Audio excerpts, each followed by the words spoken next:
everyone, I'm Dr. Puff, and today we're making a back to school special.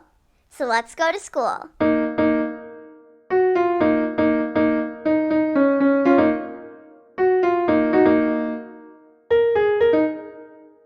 Hi, Dr. Puff. Hey, I was planning on doing a back to school episode, so I had to go to school. Ooh, can I join? Thanks. Of course. Hey, can I sit with you guys? Thanks. Professor Jack, since you're here, do you want to be a part of the back to school video? Of course. Now we just need Professor Slither. Hello. Yay, now we have the whole squad. Roll call. It seems like we have too many people in the classroom. You four are not on the list. Oh, wait, Dr. Puff? And these must be your friends. Yeah, they are. Are we in the wrong class? It seems so. You can go to classroom 4. This is class 4. Where is the teacher? The teacher is us. Oh yeah, I forgot about this gig. Seems like you guys are going to be our students. Let's get teaching. Hi, students. I'm Professor Jelly, and today I will be teaching a bit of Scratch code. All right, here we are in Scratch. We're going to be making a quick little game today. Over here is our display window. This is where we see everything happening in our game. We have our little cat here. We can drag him around, but we're going to keep him in the center for now. So, what kind of game are we making? Well, let's see. We're going to take the When Flag Clicked block by going to the Events tab, and then we're going to go into Motion, go to Random Position. Oh, well, this isn't a very fun game. You just kind of click and the cat goes somewhere. But what we need to do is click on the drop down here and go mouse pointer. This still isn't right. The cat needs to follow our mouse pointer all the time. So to do that, we're going to go into Control, Forever, and we're going to drag this underneath our When Flag Clicked so it surrounds our go-to mouse pointer. Now, the cat follows our mouse. Because this happens all the time. It just keeps repeating and repeating and repeating and repeating. So the cat will always go to our mouse pointer. Speaking of, let's give the cat a name. You can name it whatever you want, but I'm just going to call it Player. Alright, so now that we have our player, we need something for the player to collect. How about an apple? So we're going to go into our Choose a Sprite, and we're going to click on Apple. Now we have a fresh apple in our scene. So, once again, we're going to go over to the Events, When Flag Clicked, and we're going to drag it in. And you remember last time, right?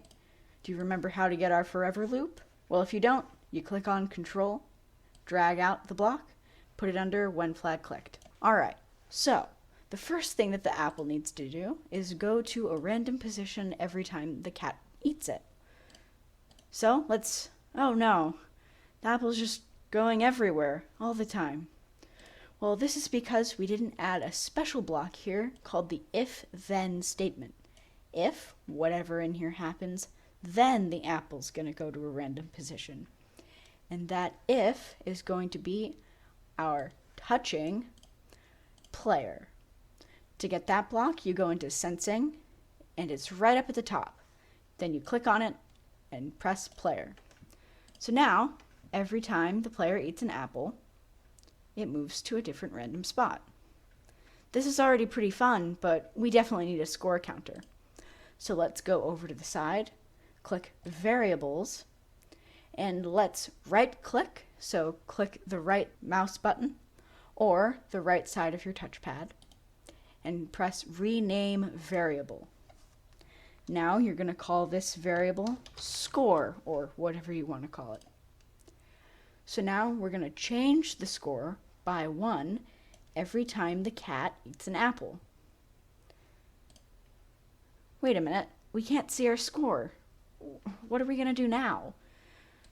So I guess we have to show our score. So we're just going to click this little box next to the score and check. Right there, score is 12. Score is 12. That must have been our score from the previous round. But we want to reset our score every time we have a new round. So we're going to set the score to 0 by dragging this block above our forever loop. Now, every time we click the flag, it's going to set our score to 0. Okay, so now we have a pretty fun game. But our Scratch Cat seems kind of dull, you know?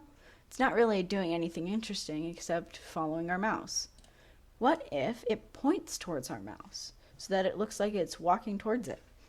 So, to do that, we're going to go click on Player, go into our Motion tab, and drag Point Towards Mouse Pointer into our Forever loop.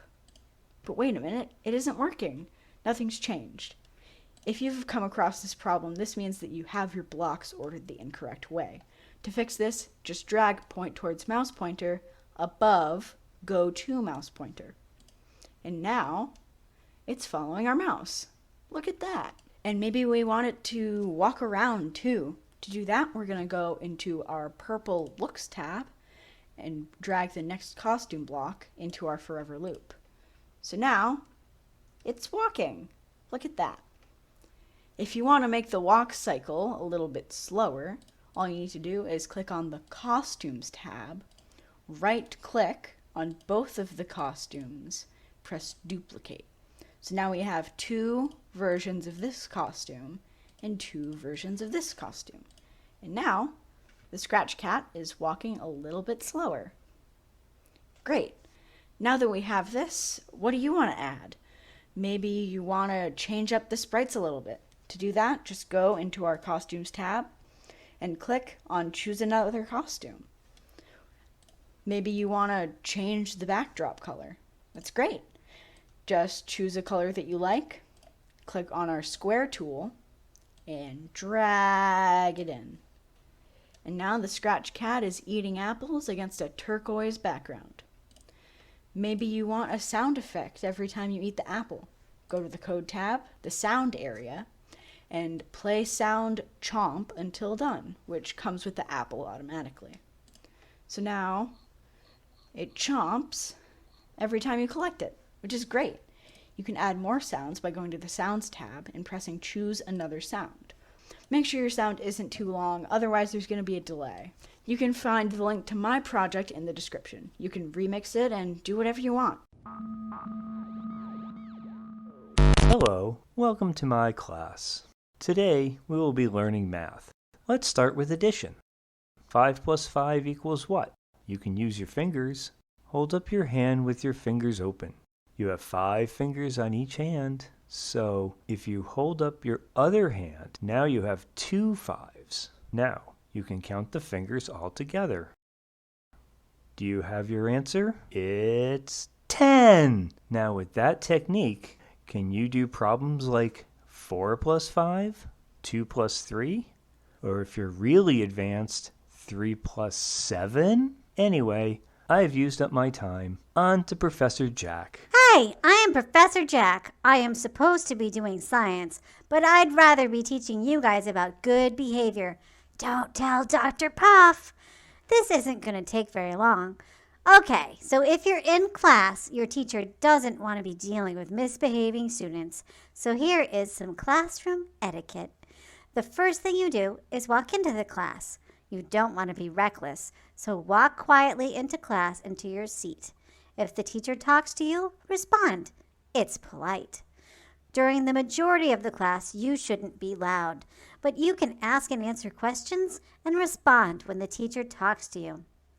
That's about all the advice I have for you at the moment. I said it wouldn't take very long. Anyway, Dr. Puff? Now it's time for my class.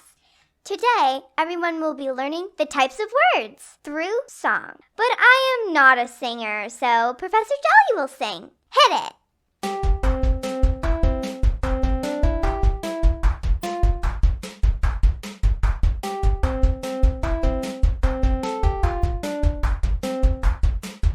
Oh, the types of words, those birds. They are flying, none are crying.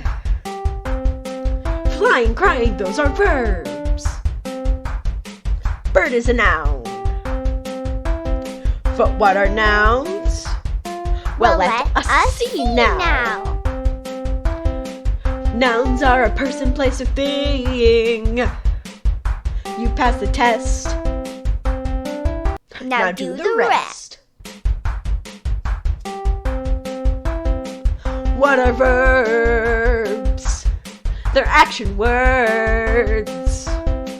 You pass the test. That's the rest. Bravo! And on that note, it's time to go home. Puff time over.